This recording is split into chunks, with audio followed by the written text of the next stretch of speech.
Allora, questa è la prima volta che si tocca un atomo con una mano, nel senso sembra con un microscopio.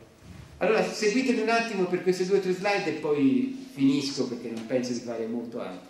Però queste mi sembrano interessanti e tra l'altro altra cosa che viene eliminata è Einstein fu uno degli artefici della meccanica quantistica. Dopodiché c'è un dibattito tra Einstein e Bohr. Einstein non gli piaceva tanto sta meccanica quantistica, però è uno dei padri della meccanica quantistica. Non gli piaceva una certa cosa che casomai alla fine vi dico qual è. Allora, nel corso dell'Ottocento si era cercato di spiegare una cosa che era stata messa in evidenza da questo signor Robert Brown, che era un canonico botanico. Faceva degli esperimenti di questo genere: prendete dell'acqua, un fluido, all'acqua va bene perché su questo stava studiando, e ci sbriciolate dentro del polline. Il polline andava in sospensione, lo studiavano perché volevano capire quanto rimaneva vitale il polline nei flussi di marea, per capire dove andavano a finire e come spiegare specie botaniche che si trovavano in varie parti del pianeta. Li sbriciola e quello che si vede è che a un certo punto il polline comincia a ballonzolare e si sgrana sempre di più fino ai componenti più minuti e continua questo ballonzolio. Allora, naturalmente in un periodo di vitalismo imperante dice, chiaro, il polline è vivo e quindi ballonzola nell'acqua. Anzi, io dimostro che tra l'altro quel polline poi lo utilizzo e funziona, è ancora fecondo, è quello che volevo dimostrare. E Brown, nonostante sia appunto un prelato, dice no, non può essere quello, ci deve essere una ragione fisica, perché ballonzola? Allora provano a vedere la luce e la cosa. No, nessuno riesce a trovare la spiegazione, ma grandi fisici si confrontano con questo problema. Nel 1905, che è l'anno mirabile di Einstein, quello che fa Einstein è proprio questo, dice guardate, sembra che la pressione del fluido dove sta è costante, ma in realtà ci sono continue fluttuazioni a livello atomico. Se il fluido è fatto di palline, di atomi, allora quella che sembra una pressione costante, per cui se io ho una sfera di polline qui dentro, se la pressione è costante da tutte le parti dovrebbe avere la stessa pressione. In realtà questo ballonzolio è dovuto alle piccole fluttuazioni di urti che non sono mai perfettamente uguali su tutta la superficie della sfera e quindi questa risente di queste fluttuazioni che sono nient'altro che movimenti degli atomi che compongono il fluido. Questi movimenti si possono, è quello che fa Einstein con una celebre equazione che dà vita a quella che è lo studio dei fenomeni casuali stocastici. Lui e Smoluchowski scrivono, Einstein e Smoluchowski, e questa importantissima equazione dice guardate, io se voi avete un microscopio e mi date lo spostamento medio del pallino in un certo intervallino, io vi dico che questo spostamento medio è legato al numero di Avogadro. Allora c'è chi si mette, vince il premio Nobel, Jean Perrin, uno dei grandi mentori dell'atomismo anche quando gli atomi non si vedeva proprio, si mette lì, fa queste misure precise e quindi io col microscopio, è come se col microscopio vedessi gli atomi. Non vedo gli atomi, vedo una in qualche maniera azione degli atomi su qualche cosa che me la media a livello macroscopico, ma è impressionante. Io posso misurare il numero di Avogadro con un microscopio, conto gli atomi in qualche modo, no? Quindi questa è la cosa che fa sul moto browniano, su questi moti che appunto diventano moti stocastici per eccellenza negli studi successivi. E la luce che c'entra? Cosa c'entra allora con il corpo nero, con la radiazione? Questo c'entra. Supponiamo, scrive Einstein, che i corpuscoli in sospensione siano elettricamente carichi. Allora essi emettono, assorbono radiazione.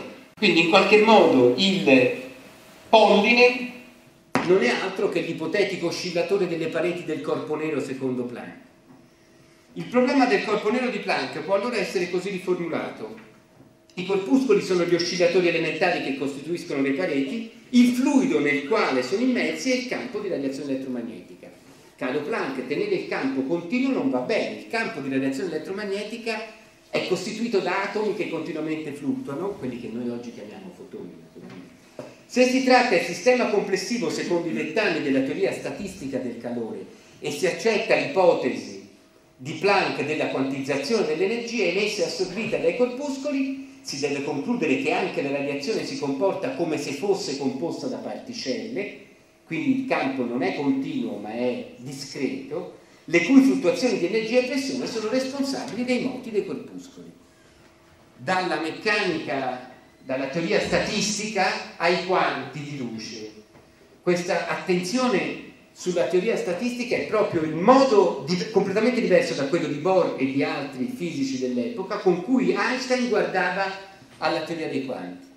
La teoria dei quanti non gli piaceva perché lui diceva, vedete, noi abbiamo la termodinamica e abbiamo fatto una meccanica statistica dei moti che stanno sotto la termodinamica, ottenendo una spiegazione delle leggi macroscopiche.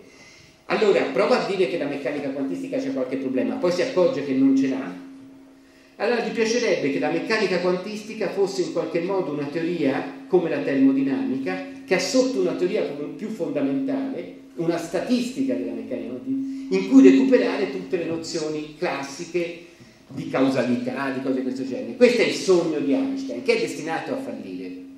Però appunto la sua idea è, la meccanica quantistica c'è, non solo, vi do contributi alla meccanica quantistica, l'introduzione del fotone, la spiegazione dell'effetto fotoelettrico viene proprio in quell'articolo del 5, il terzo fondamentale di quell'anno, dove è contenuta questa roba. Però la sua idea dopo un po' è dire no, ma io non voglio rinunciare a certi principi fondamentali, il fatto che ci siano dei processi assolutamente imprevedibili non mi va bene. Il principio di causalità è stato per me un punto di riferimento fondamentale nel costruire le teorie relativistiche. Non ci voglio rinunciare, penso che prima o poi si scoprirà una teoria più fondamentale. Questa era l'idea di fondo. Vi dico solo un'altra cosa che riguarda una fondamentale scoperta che viene fatta in questo contesto per quanto riguarda le radiazioni. Penso che tutti voi sappiate che c'erano due modelli atomici che si contendono negli anni 13-14 la primazia. Uno è il modello di Kelvin-Thomson, quello a panettone, e l'altro è quello di Rutherford, il modello nucleato, no? Con un nucleo centrale positivo e gli elettroni che gli orbitano intorno, di cui la versione prima modellino quantizzato è quella di Bohr, con gli elettroni che stanno intorno e saltano le orbite. Ebbene, è molto interessante, però mi fermo poi qui, capire che come viene fatto l'esperimento con cui Rutherford si convince che il modello di Thomson non va bene. Nel modello di Thomson e Kelvin, che è un modello introdotto nel 1903-1904, c'è la carica positiva, non si sa da dove viene. L'unica particella elementare è l'elettrone, secondo Thomson, no? Non c'è altro.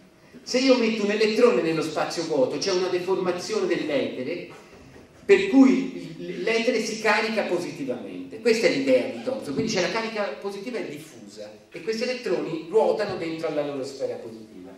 Allora prendiamo delle particelle della radiazione, non gli elettroni, ma le altre particelle che in quel periodo Rutherford stesso aveva individuato, che erano particelle alfa, noi oggi diremmo i nuclei dell'elio, cioè essenzialmente due protoni e due neutroni che viaggiavano a grandi velocità, sono particelle ciccione, va bene? E cariche positivamente. E le sbattiamo su una sottile lamina di metallo.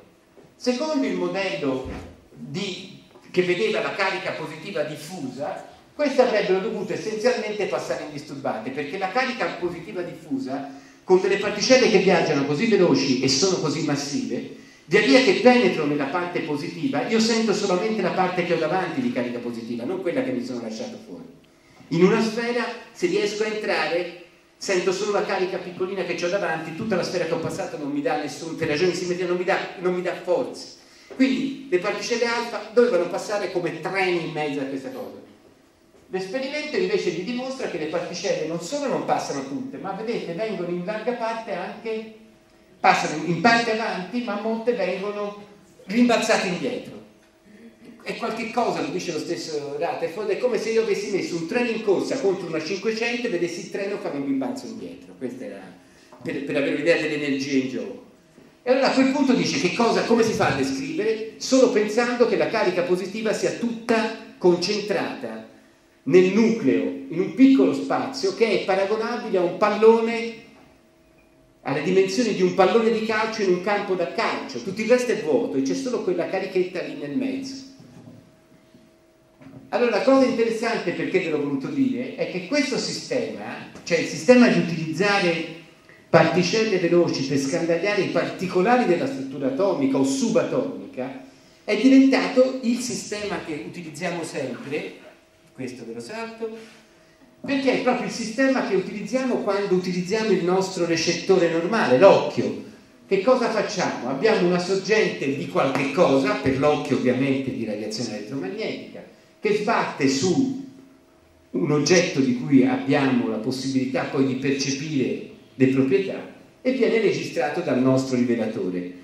Quando però invece di utilizzare radiazione elettromagnetica utilizziamo radiazione di lunghezze d'onda sempre più piccole, sempre più energetiche, cioè le particelle quantistiche, lo schema è fondamentalmente, come per l'esperienza di Rutherford, è lo stesso. Ed è uno schema che oramai vale a tutti gli ordini di altezza. L'occhio è il metro, va bene? Ma nell'ultra grande e nell'ultra piccolo. Ed è proprio lo schema che utilizziamo sia nell'analisi dell'ultra grande, questo è lo specchio di MAGIC alla Palma, dove c'è una collaborazione internazionale di cui fa parte anche Padova, e questo è un telescopio a raggi X, che sono proprio sistemi che ottengono una serie di informazioni da radiazioni elettromagnetiche tipo il nostro occhio, o tipo che sbattono da qualche parte e vengono registrate lì. Ma è lo stesso schema preciso che viene utilizzato nel grande acceleratore che c'è a Ginevra oggi dell'HC, di cui qui si vedono solamente 2 dei 4 esperimenti più importanti, Alice, ATRAS, CMS e LHC-B, sono questi 4 maggiori. I 2 acceleratori che utilizzano questa roba sono questi sono i rivelatori CMS e Alice, sono degli occhi, va bene? Sono i nostri recettori di quello che succede facendo sbattere particelle su elementi molto piccoli o tra di loro. Io ottengo informazioni, ma né più né meno che particelle alfa che sbattevano sul nucleo dell'atomo e che mi dicevano che l'atomo doveva avere quel tipo di caratterizzazione. Mi fermo qui, grazie.